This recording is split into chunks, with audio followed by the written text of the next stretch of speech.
How to make poll on Snapchat. Hi everyone, this is Kate from Create, Login and Delete. Now without any further ado, let's get started with our video. First of all you have to do is launch the Snapchat application in your mobile device and always make sure to log in with your Snapchat account. Once you're logged in, now to create or to make a poll, first of all start by taking a quick snap. As I have already taken a snap, now to add poll to this snap, you have to navigate to this toolbar that's on your right hand side of this interface and then tap on sticker icon. Now under sticker at the very top, there you will have few options such as mention, sounds, location, questions, and next to that there is a poll. So tap on poll.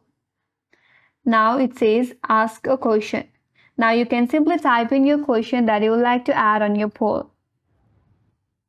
Once you have it, you can place it wherever you like, and once you're done with that, you can simply send it to your friends or simply share it on your story on Snapchat. So that's the way to make poll on Snapchat, and hope this video helped you. If you are new to our channel, make sure to like and subscribe. Thanks for watching and I will see you on next video.